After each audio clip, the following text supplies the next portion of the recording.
Buenas, mi nombre es Francisco Javier Rodríguez Segura y junto a los compañeros José Luis Serrano Montes, José Luis Rodríguez La Chica y Jonathan Arias García, hemos preparado el siguiente trabajo que a continuación expondré y que lleva por título Los huertos urbanos como recurso didáctico para la enseñanza de geografía en la educación secundaria obligatoria. A modo de introducción, de contextualización, decir que el presente trabajo parte de un contexto sociodemográfico que actualmente es predominantemente urbano, en el que además las tendencias educativas actuales buscan proporcionar unos conocimientos más prácticos que ayuden al alumnado a hacer frente a los retos y problemas que afectan a la sociedad actual. En este sentido, consideramos que los huertos urbanos pueden constituir un interesante escenario de enseñanza-aprendizaje hacia estos conocimientos más prácticos. Pero para ello hay que entender qué son los huertos urbanos y los podemos definir como aquellos espacios para el cultivo a pequeña escala ubicados en entornos urbanos. Señalar de ellos que más allá del cultivo y la producción de alimentos, son espacios que pueden servir como herramientas didácticas para, en primer lugar, reconectar a las sociedades más urbanas, con el sector primario, con la actividad agrícola, con el medio rural, y también como herramientas para facilitar la enseñanza y la adquisición de conocimiento y conceptos de carácter geográfico, económico, ambiental, ecológico o social, entre otros. ¿Cuáles son los objetivos de este trabajo? Pues bueno, proponemos a una situación de aprendizaje que esté fundamentada, que esté basada en los huertos urbanos como espacios de enseñanza-aprendizaje. Destacar que esta situación de aprendizaje que nos proponemos está planteada como parte del primer bloque de saberes básicos denominados retos del mundo actual según el orden del 30 de mayo de 2023, por el que se desarrolla el currículum de la materia Geografía e Historia en la educación secundaria obligatoria para la Comunidad Autónoma de Andalucía. Y además consideramos que es un bloque de saberes básicos en tanto que estos van a estar presentes en todos los cursos de la educación secundaria obligatoria, van a estar presentes a lo largo de todo el currículum de tercero de la ESO, que es el curso para el cual nosotros enfocamos y hacemos esta propuesta, y además son unos saberes que prestan especial atención a los desafíos y problemas del presente, tanto a escala local como a escala global, y con especial interés o en línea a los objetivos de desarrollo sostenible. Decir que como carácter innovador y distintivo de esta propuesta nosotros proponemos la salida de campo, que va a ser el eje vertebrador de esta situación de aprendizaje. Así, tanto las 6 sesiones previas a la salida como las 2 sesiones posteriores van a estar enfocadas u orientadas en torno a dicha salida de campo. El objetivo final de esta situación de aprendizaje es despertar en el alumnado una mirada mucho más crítica y responsable como futuro ciudadano que será. En cuanto a los objetivos didácticos de dicha situación, pues bueno, nosotros marcamos varios, de los cuales vamos a señalar o a resaltar 2 de ellos que están en línea con ese despertar de conciencia, que es el tomar una mayor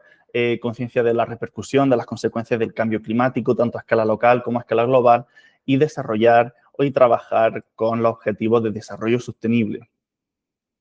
En cuanto al esquema metodológico del planteamiento y ejecución de esta situación de aprendizaje, nosotros establecemos 3 grandes fases metodológicas. Una primera, previa a la salida de campo, que se llevará a cabo dentro del aula y que nosotros denominamos como aproximación a la temática y preparación de la salida de campo. Esta fase está dividida en 2 grandes módulos. Uno primero, denominado Base Económica y Medio Ambiente, el cual está constituido por 3 sesiones que parten de una gran pregunta o de una cuestión que intentan incentivar la reflexión, el debate y aumentar o despertar una visión mucho más crítica. Así, en la sesión primera se debatirá o se parte de la pregunta ¿qué hace la economía? En una segunda sesión ponemos en relación la economía y el medio ambiente, para en una tercera reflexionar sobre cómo afecta la economía al paisaje, qué problemas sociales genera o se derivan del contexto económico actual y cuál es la conexión de todo ello con los objetivos de desarrollo sostenible. 3 sesiones de contextualización, de una primera toma de contacto del alumnado con la temática, en el cual se trabajará con comentarios de imagen, comentarios de texto y pequeños recortes de vídeo documental. El segundo módulo de esta primera fase está también constituido por 3 sesiones dentro del aula, pero mucho más enfocado hacia qué son los huertos urbanos, qué características tienen, para qué sirven, qué implicaciones pueden tener e intentar reflexionar o ir más allá de forma trascendental en conceptos como la pobreza y el hambre. Y finalmente se preparará en estas 3 sesiones la salida de campo. Una salida de campo que es la séptima sesión y que a continuación explicaré o detallaré un poco más. Y finalmente las 2 últimas sesiones se llevarán a cabo otra vez dentro del aula como una tercera gran fase metodológica post salida de campo, en el cual con toda aquella información recaudada, recogida por el alumnado durante la salida, pues van a tener que elaborar un producto final que será expuesto por grupo en la última sesión, en la 9ª. Bien, puesto que el interés, puesto que el carácter innovador de esta situación de aprendizaje es la salida de campo, vamos a centrarnos en ella. Os voy a dar algunas claves a la hora de plantear esta salida de campo. Una salida que nosotros planteamos como itinerario en el cual se visitarán 3 huertos urbanos del área metropolitana de Granada. Nosotros hacemos esta propuesta en base al área metropolitana de Granada, pero que puede ser adaptada a cualquier otro contexto o territorio.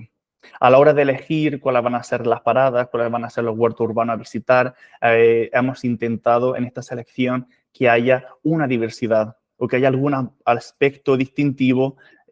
para que el alumnado pueda ver diferentes puntos de vista de un mismo contexto, de una misma realidad como son los huertos urbanos y las implicaciones que ellos pueden tener en el contexto socioeconómico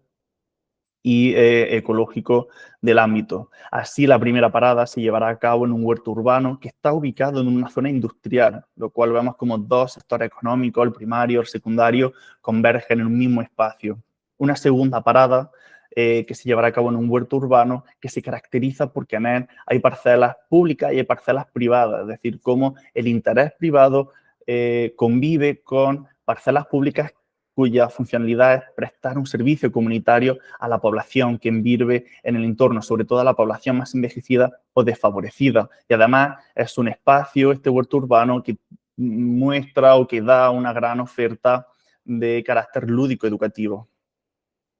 Y la tercera y última parada se llevará a cabo en un huerto urbano que, ubicado en la periferia del entorno urbano de Granada, está inmersa en la Vega de Granada, en una zona de expansión urbanística, de presión urbanística, en el que todavía se intenta preservar el carácter natural y en el que además convergen la actividad agrícola con la actividad ganadera.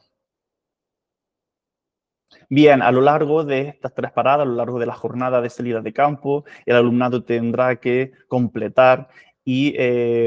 ampliar esta ficha que les será entregada previamente, previa a la salida, en el cual tendrán que ir señalando y destacando aquellos aspectos que ellos consideran más importantes a la hora de qué es un huerto urbano y qué implicaciones tienen, ¿no? Y toda esta información que ellos recaudan junto a las notas de las distintas charlas que aquellos agentes sociales que nos reciban den, pues tendrán que elaborar un producto final que será llevado a cabo en esas 2 últimas sesiones post salida de campo, un producto que nosotros planteamos a partir de una situación hipotética, que es el tener que diseñar un huerto urbano en grupos para su contexto socioeconómico y sobre todo urbano. Entonces, por lo tanto, tendrán ellos que decidir, tomar decisiones sobre las características que van a tener este huerto urbano para dicho contexto sociodemográfico en el que se inserte y qué implicaciones va a tener tanto para la economía como para la sociedad, para el medio ambiente local, pero también trabajarlo desde una perspectiva, qué implicaciones va a tener desde una perspectiva global. Finalmente, destacar o señalar 4 grandes reflexiones finales sobre la propuesta que nosotros hemos realizado en este trabajo. La primera, decir que la implicación de una metodología educativa innovadora, basada en este caso en una enseñanza fuera del aula y en un aprendizaje más autónomo, en entornos reales, pretende no solo enseñar nociones básicas de geografía, economía o desarrollo sostenible, sino también preparar al alumnado para hacer frente a los desafíos actuales en sintonía a la Agenda 2030 ya lo avanza hacia la ODS. Como segunda reflexión, decir que la actual ley educativa, la LOMLOE, en ella los conocimientos tienen que estar orientados hacia la practicidad y en esto la realización de actividades fuera del aula, donde se observe y se ponga en práctica aquellos conocimientos puestos en valor en el aula, pues importante, ¿no? Trabajar en espacios tangibles, físicos, para que el alumnado observe que en la realidad existe, que todos los conocimientos que son puestos en valor, que son puestos sobre la mesa durante el trabajo en el aula, pues se materializan en la realidad. Una tercera gran reflexión es que la enseñanza de la geografía en sí es una materia, es una disciplina muy práctica y, por lo tanto, es interesante trabajar esta disciplina, esta materia, pues desde esa practicidad, como son realizar itinerarios geográficos. Y la última gran reflexión, decir que esta situación de aprendizaje se ha realizado con la idea de tener continuidad, que todos los conceptos y todos los contenidos que en ella se trabajen pues, sean continuados, pues sigan estando presentes a lo largo del temario de Geografía e Historia, en este caso de tercero de la ESO. Dicho esto, muchas gracias por su atención.